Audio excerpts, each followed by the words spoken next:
Alex, how you doing? Hey, sweetheart, how are you? I love it when you call me that.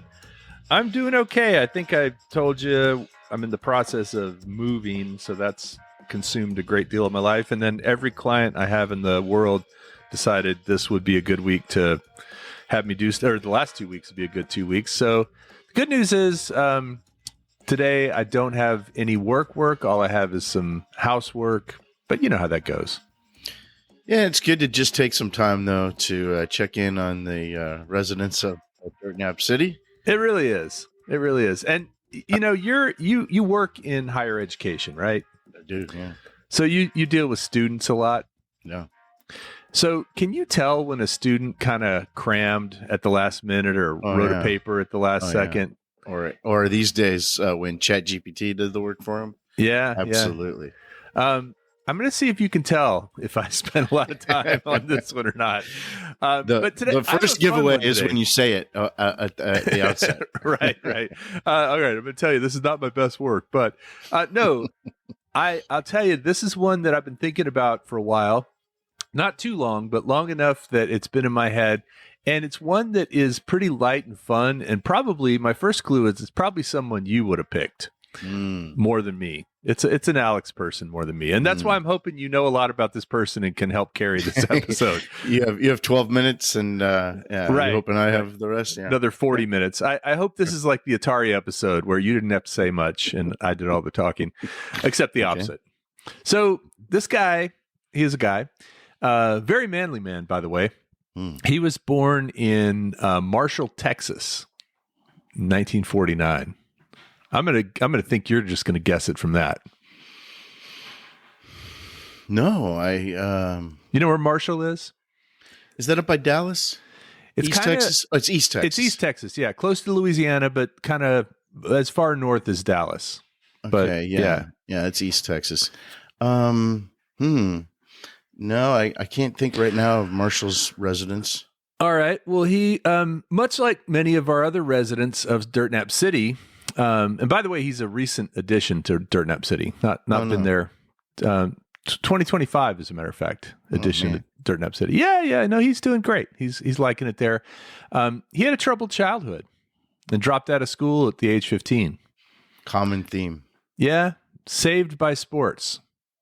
One sport in particular. And by saved, I mean, it was his opportunity. What made him famous and interesting initially. Yeah, I really hope you're not going to say wrestling. As we learned in episode 1, not my wheelhouse. Yeah. Well, it wasn't wrestling, but it was. What's a sport tangential to wrestling? Boxing. Yeah. He was a boxer. I know who you got. George Foreman. George Foreman, yes. Yeah, I thought he was from Houston. I didn't know he was from East Texas. Well, he was born in Marshall, but actually raised in Houston. Okay. Yeah, so Houston through and through for sure, but born in Marshall, Texas, had a bit of a troubled childhood, dropped out of school, like I said. But at 16, he was introduced to boxing and, was going to like a YMCA or a Boys and Girls Club kind of thing. Discovered it, had a passion for it, was good at it. And then in 1968, he went to the Summer Olympics and actually won a gold medal. Yeah. Pretty amazing. He continued training, continued working hard, had found his calling, found his passion. In 1973, he won the world heavyweight champion by knocking out Joe Frazier. That's a name a lot of people have heard of, Joe Frazier. Sure. But then in 74, he tried to defend his title against guess who? Ali, right. Do you remember the name of that fight, what they called it? Was that the Thriller in Manila? That was the Rumble in the Jungle. Rumble in the Jungle. Yeah. Yes, and that fight, I believe, was in the middle of the night, so it could be on in prime time in the U.S. Was it like 3 a.m. or something? Yeah. It was something that obviously had high ratings in the U.S. A lot of people had a lot of interest, but Ali as he claimed to be, was the greatest, floated like a butterfly, stung like a bee, and he stung George Foreman, beat him. I mean, I remember people were chanting Ali Boombaye, Ali Boombaye. That was in Kinshasa, Zaire, which is now the Republic of Congo. Yeah. Okay. Yeah. So he lost in 74, and then he actually had some ups and downs after that, but lost to Jimmy Young in 77 and decided to retire in 77. So that would have made him what, 28 years old? Is that right? Yeah. And then he lived happily ever after and never fought again, right? No. He returned to the ring in 87, 10 years later. And then at age 45, in 1994, he became the world's oldest heavyweight champion. Did you ever do any boxing? I did some Kenpo there was a guy that I used to work with and a friend of mine. He was a black belt in Kenpo. And after work, sometimes a group of us would get together and he would kind of drill us. And it was kind of like boxing. You would there were punches and kicks and stuff like that. That's as close as I ever came. Well, I mean, you've hit another man. Yeah. And you've been hit. You've been hit in the face. With gloves on, yes. Well, but you've been hit in the face by another man. Yeah. Repeatedly. Yeah. Have you ever been knocked down? No. This was very much more exercise, and you sparred, but you didn't spar to try and knock the other person down. All you were doing was kind of like very lightly tapping the other person with these punches. And so funny story on this, we had an intern during this time. And like I said, this was something we did after work. And as my buddy Jason, who was teaching the Kenpo, there were 5-10 of us sometimes that would stay after and do these little exercises. It was a lot of working out, and then we would put on a helmet, it was kind of a padded thing you put around your head, gloves, shin guards, all that stuff. And one of our interns was on the UT football team, and he was a big kid, and he popped me pretty good a couple of times when we were right on the button. Did he get you right on the button? Yeah. I think the button is very sensitive. So if you get hit on the button, but that wasn't the intent. The intent was more just to kind of learn the technique, and you were supposed to do it at sort of half speed. But anyway, it was a lot of fun. Did you explain that to the intern as you were spitting out your teeth? Right. Okay. Nice one. You got it there. You're fired. So, became heavyweight champion at 45. I mean, that's amazing. Well, that's the reason I asked is that, can you imagine doing that, competitively at that age, at 45? No, I can't imagine doing that at 25. I mean, even if there were no punches thrown, just the kind of dancing around the ring for 3 minutes at a time is so exhausting. My wife and I also, we had a punching bag, like a full body bag in our garage. In our first apartment we lived in, had a garage, and we hung that up in there, and we would work out on that thing, and 10 minutes on that was like an hour of something else. I mean, you'd be so exhausted. But Foreman did retire eventually. And what's cool about him is he did have his sports life, but he also did a lot of significant things after that. Probably the big one, right? That he did the Foreman Grill, of course. The George Foreman Grill, yeah. But prior to the Foreman Grill and throughout his time in Houston, he actually had a ranch in Huffman, Texas. Oh, did he? That's your old stomping ground. I used to live in Huffman, Texas. Yeah, I read that and I was like, wow, I had no idea about that. But he had a ranch out in Huffman, Texas, was friends with a lot of the folks in Houston, a lot of the high rollers, Mattress Mac.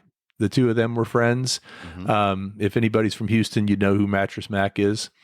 Hakeem Olajuwon. George Foreman was Houston royalty. Really was. He was good to the city. They took care of him. He took care of them. he talked about Houston whenever he could. Yeah, I think he was one of the big shots in Houston. His funeral was broadcast on TV here. It was done at a huge. I think it was at the Lakewood Church, which used to be the Summit. Yeah. Which seats 15,000 people or 20,000 people. Right, where the Rockets used to play. Yeah. And concerts used to be held. Well, he was married 5 times, and throughout that he had 12 children, and 5 were sons. And the famous thing about his sons, I'm supposing as well, that they were all named George. They were not only all named George; they were all named George Edward Foreman. Yeah, were they all? But they were all by different women. Is that how he could get away with doing that? I don't think they were all by different women, but I think they were like 2 of them. I don't know of the 5 wives. I don't know if he had a son with each wife. I don't think he did, but they were throughout those 5 wives, his children. That's why he has 12 children, kind of spread out. Because I can't imagine a woman agreeing to name 2 of her kids the same name. But I could imagine 5 different women. That's why he'd want another son, so he'd get divorced, so he could have a second kid named George, or a third. Well, the big thing was, do you know why he did that? I'm sure it was out of vanity, right? Yes and no. I thought that before as well, but what I've discovered, and several sources said this, is that first of all, it was so that they would have something in common. Like they'd all be even besides DNA, you mean? Right. And then the second part was to remind them who their father was. Well, I thought you were going to give me some good reasons. You just give me 2 really dumb reasons. Well, that's what it was. It was, when the struggle comes, who your father is, and who your brother is, because his name is the same as yours. Well, oh my God. They all had pretty cool nicknames. So there was George Jr., his first son. There was George III. His nickname was Monk, M-O-N-K. Wait. Why was he the third? Because George Foreman Sr. was first. And so the second was his brother? Yeah. So that's not how it works, man. So you're just rewriting the rules, huh? So imagine all 5 of them having 5 sons and naming them just the same thing. I mean, I think if you're going to do that, you can't use the Roman numerals. You have to use the Arabic numerals. You just have to say 3RD. Or you have to do it in binary or something. Are you going to tell me that the next one was the 4th? So George the 4th, his nickname was Big Wheel. He wasn't the 4th, first of all. And then George the 5th was Red. His nickname is Red. Red. Yep. And then George the 6th was Little Joey. Now that could get confusing in Australia, because a little Joey is a kangaroo. Do you think? Well, okay, that's fine. Do I think what? No, I was just wondering. Do you think that that's what he thought, that people that were second and third and the 4th? Do you think that's what he thought? Like Henry VIII? Do you think he thought Henry VIII had 7 brothers named Henry? I think that was actually part of their name. I think it was George Jr., George the 3rd, George the 4th, George the 5th, George the 6th. It was actually, it wouldn't be George the 3rd. It'd be the 3rd George, the 4th George. Oh, okay, George. Okay. Semantics. I'm a stickler for these kind of things. Well, they're all still around. Maybe we could get one of them on the podcast one day. Which one would you want? Big Wheel. Big Wheel. Yeah. I want Big Wheel. I'll take Red. All right. So, of course, you mentioned it a minute ago, the George Foreman Grill. What do you remember about the George Foreman Grill? That it was a grill that you could use indoors. Yep, electric. I remember the famous Office episode when Michael burned his foot on the George Foreman Grill. Right. Cultural touchstone. But mainly the thing about that, it was a grill that you could use indoors and that it would heat pretty. I remember people making fun of it, but then I remember also people saying it actually is a pretty good appliance. Like it's pretty revolutionary. Well, it wasn't actually invented by George Foreman. That shocks me. Contrary to popular belief, a guy named Michael Boehm and another guy named Robert Johnson invented the George Foreman Grill. And yeah, what it was designed to, it was sloped. So it had a 10-degree slope on the sides of the heating elements. So there were heating elements behind metal plates that would heat up, and that slope would let the grease drain off. And that's why it was considered the lean, mean, fat-reducing grilling machine. I mean, it's a great idea. And if it wasn't for his pitchman skills, who knows if it would have been successful. And it probably is something that needed to be invented. It still exists, I'm sure. Sales are well over, you want to guess the number of units it sold? Well, how many? 100 million. Wow. Did you ever have one? I never did. I want to say that Jody's sister might have had one at one point. I've heard her talk about it, but yeah. I kind of wish I would have had one like in college. I think it would have been a good idea. Yeah, that and a pet rock. And I'm thinking maybe I should get one for my son for college. I mean, it seems like a good college thing to have. Yeah. Probably easy cleanup. Well, it's very easy cleanup. You can just wipe it all off. And it's been in all kinds of movies and pop culture references and television shows. It's still kitschy. It's kitschy because it has George Foreman's name on it, but that's also why it sold so many. And it's a great, and they're cheap too, I think, right? Yeah, I think back when they came out, they were $40, maybe now, and it was introduced in 94. Probably about $100 now, right? Yeah. It's been around for a while, but George Foreman ended up making more money from the George Foreman Grill than he did from boxing, which is interesting. I mean, he was the heavyweight champion of the world, but the grill really propelled him into wealth. Oh, that's why I didn't have one in college, because it came out after I got out of college. Yeah, 94. I guess that's true. And also, if you think about the idea of this being a healthy grill, because he was a boxer, that kind of leaned into his training and stuff like that, right? Protein and building bulk and building muscle. Yeah, although I don't think he came across as a particularly lean guy. No, he was a big guy. I mean, he was not the lightweight or the featherweight. He was a heavyweight, right? Definitely. Well, that grill earned him a ton of money. And also, I find what's interesting about something like that is for people who weren't sports fans, they would probably know him as the grill guy, right? Do you think there's people in this world that when they hear George Foreman, they think George Foreman Grill versus George Foreman, the heavyweight champion? Yeah, but I don't think there's anybody that doesn't know that he was a fighter. But yeah, probably. I'll bet there are people that don't know he was a fighter. Yeah. I'm talking to Gen Z. When he was in the Olympics, that's when he first got on. I don't know if you can picture him in the Olympics, but he won. And that was in Mexico City in '68. And then he immediately grabbed one of those tiny American flags and was dancing around the ring, waving that flag. Yeah. And that became part of his brand later, that kind of patriotic, Texan. But actually it was controversial that he was running around with that flag. For some reason, that was a controversy. That was a controversy in the Olympics. It was a controversy. Yeah.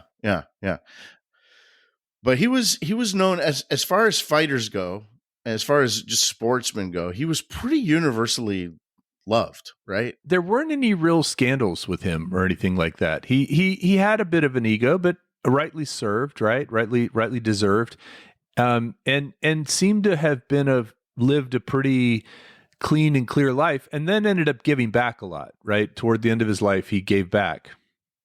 I think when he first hit the pro scene, he was seen as a little arrogant, and people didn't like that. He was just beating the heck out of people. I think when he fought Ali, people turned his way because Ali, as we've established on this show, was even more arrogant, was very polarizing. Yeah. And I think he people took to him after the Ali fight. But he was pretty well, especially in his older years. And we've also established on this show is that when people get older, they kind of get more lovable. I think people generally loved the guy, right? I mean, I think he was in a polarizing time like this, I think he was pretty universally loved. Yeah, and respected. And respected as a patriot, as a sportsman. I think he was pretty religious. I think like you said, he was known for clean living. I mean, yeah, he was pretty respected guy, I guess, and a businessman, I guess, right? I mean, even though I'm not sure how much of a, like you say, he didn't come up with the business plan for the Foreman Grill, but man, he was a great pitchman, that's for sure. Well, he had a ranch in Huffman. He also had other business ventures, but I think, yeah, when you have money and you have that name recognition, you parlay that into business success. And your job is not to come up with the invention or to invent something. Your job is to help promote it, right? And he was good at that. He liked doing that. He was very good on camera. I also just want to back up a moment to what you were just saying about his patriotism and universal respect. Think about growing up in East Texas in the late 40s, early 50s and 60s. I mean, that is probably one of the most racist places in the country at that time. Yeah, sure. I mean, the home of the KKK was, not too far from there in Louisiana. Yeah, yeah. I mean, and so to have come out of that situation and become somebody that is respected by all races and, respected for his work, respected for his charity, for his philanthropy, all that stuff is a pretty amazing story. Not only that, but when you beat people up for a living, it's much easier to be cast as the villain, right? You think about Mike Tyson and Ali. It's easier to step into that role where people hate you. Even like Jake Paul, right? Who tries really hard to be lovable and seems to undermine that. I don't think there's a lot of people that like that guy. Yeah. I mean, pretty much everybody was rooting for Mike Tyson, 60-year-old Mike Tyson, when he was fighting Jake Paul. Yeah. And he tries to be likable and he can't do it. It's hard to pull off when you're beating people up for a living. It's hard to pull off the kind of good guy. I think Holyfield did it. But Holyfield did it with the help of getting his ear bitten off too. Right. I mean, he was the victim. He became the victim, sure. Right. But I think Holyfield kind of followed in that path of George Foreman. Yeah, I mean, I just imagine trying to pitch a show for Bob James, the lovable sniper. Yeah, right. Although there are comedies around that. But of course, George Foreman, huge Houston guy, hugely respected in the sports world, hugely respected for his sort of infomercial George Foreman Grill. I mean, that also was kind of the rise of infomercials, right? The timing around 94 was pretty good for when people were buying stuff on TV. Before Amazon, people would order stuff. You'd call today and get your free stirring spoon or whatever. Right. Well, it was like the apex of cable television. Yeah. Where you could have hundreds of channels that needed programming, and they would have whole channels with like 30-minute infomercials. Yeah. Would watch those. Well, QVC, right? That's all that is infomercials. Well, one thing that he did that was a little scandalous and maybe could have ruined his reputation. Did you ever hear that he knocked out Clutch, the Houston Rockets mascot? No, did he? For real? Yeah, they were down on the court, courtside. It was 2017. They were honoring Foreman as a Rockets fan. And now let me just paint this picture. Clutch is a larger than life teddy bear. Yeah. Literally a teddy bear. Yeah. Cuddly, lovable. Everybody loves Clutch, the mascot. Nothing controversial about him. And then he squares up against George Foreman, and George Foreman knocked him the F out. For real? Did he really knocked him out? He didn't really throw a punch, but Clutch played it, right? Clutch is a mascot. That's what they do. He kind of like took this fake little feign of a punch and like threw himself into circles on the ground. You can see this on YouTube, actually. So was that really controversial? No, I'm just kidding. It was it was all in good fun, and Clutch was playing it up for the audience. But it was kind of a funny moment that a lot of Rockets fans remember. I thought you were going to say he knocked him out like in a bar or something. Hey, man, I don't like the way you mascot. Well, I don't like the way you grill. Let's go. Take it outside. He's been on The Simpsons. He's been on the Bernie Mac show. He was on King of the Hill. He was on the movie Night at the Museum, Battle of the Smithsonian. And he was also on a reality show of his family. Now, that was kind of a trend for a while. You know, remember Gene Simmons had one? I think it was Gene Simmons' Family Jewels, and Ozzy had one. The Osbournes. The Kardashians. Well, this was called Family Foreman. And that was a little glimpse you could get into him and his life on the ranch in Huffman. Except that was after all his kids were grown, wasn't it? Yeah, I think they were older. This was a more recent thing, but and it didn't last very long. But you know, he definitely had the charisma and the personality to pull off TV. All right, so you mentioned that he was the heavyweight champ when he was 45. Yep. And that was in like 1987 or something? That was no. That was in 94. Oh, 94. Okay. Yeah. But then that wasn't his last hurrah. Same year that the grill came out. He fought a number of fights after 1994, didn't he? Yeah, he did. But he didn't retain the championship. Oh, I know. But do you know when his last fight was? George Foreman's last professional boxing match was against Shannon Briggs in 97, which he lost. And that took place at the Trump Taj Mahal in Atlantic City, New Jersey. 1997. So he would have been 48. 48 years old. So his career ended with 76 wins and 5 losses. It's pretty good. Pretty good. And his losses were to Ali once or twice? He lost to Ali once. He lost to Jimmy Young once. He lost to Evander Holyfield once. Tommy Morrison. There's a guy nobody's heard of. And then Michael Moorer, which you remember Tommy Morrison, though, right? No, I don't. Oh, Tommy Morrison was Tommy Gunn in the Rocky movie. Oh, okay. And then he got AIDS later on. It was a whole thing. And then he claimed he got cured from it. Was a whole Tommy Morrison, maybe future Dirt Nap City subject. Fascinating, got kind of a wannabe in that boxing world. But yeah, if you ever watch the Rocky franchises, he was Tommy Gunn. Well, so after 97, he retired and he became an ordained minister in the 1980s. Did you know that he was an ordained minister? I did.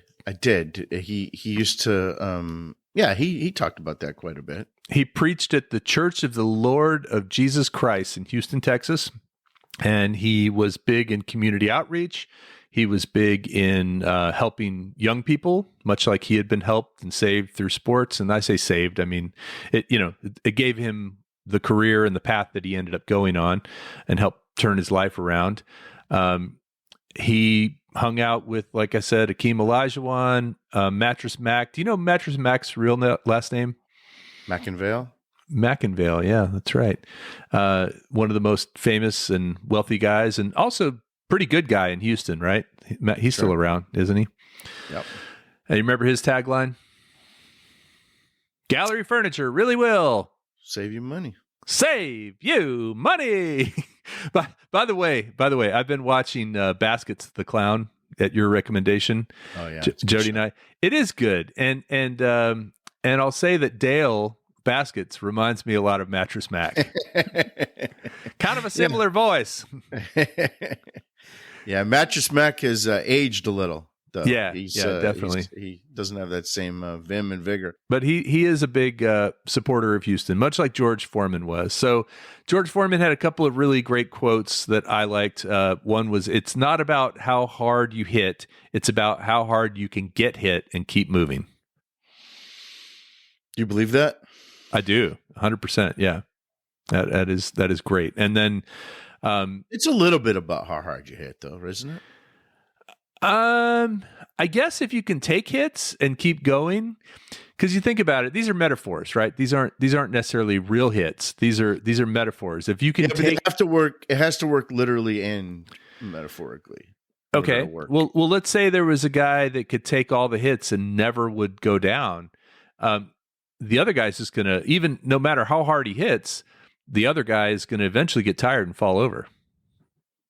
Okay, I buy that. If there was unlimited rounds, sure. Yeah. But I think in order to be a success, you need to have some hits too. So you need to take a hit and well, the quote is, it's not all about how hard you hit. Not it's not about how hard, it's not all about how hard you hit. So maybe to say that you got to have both. Yeah. But I guess the idea there is that most people focus on the hit and don't focus on taking the hits. Well, and to just the fact that he's the oldest, also that's about endurance, right? That's about just outlasting people, not being a flash in the pan, not just coming out swinging, but have a plan and have a plan to last and have endurance, much like this show. I mean, yeah. Four seasons already, over 100 episodes. Yeah. If you're not already, by the way, we're towards the end of this episode. And so if you're still listening, you must be a good fan. If you want to go from good to great, join our Patreon. Or you could you've started the episode and fallen asleep. She thinks it's funny that you mentioned that so much. You mentioned it. She'll never get to this part of it. No, but if Jody, if you are listening, just roll over and Pat Kelly's back. Hey, you must be listening to Dirt Nap City right now. Well, that was George Foreman. He passed away March 21st, 2025. So, gosh, a scant 3 months ago. And his exact cause of death wasn't specified, but there's definitely a physical toll to boxing, and that may have had something to do with it. R.I.P. Yeah, R.I.P. George Foreman. Maybe not the greatest, but certainly one of the greatest, and a big, big presence in Dirt Nap City these days. So go buy yourself a George Foreman Grill, and thanks for listening.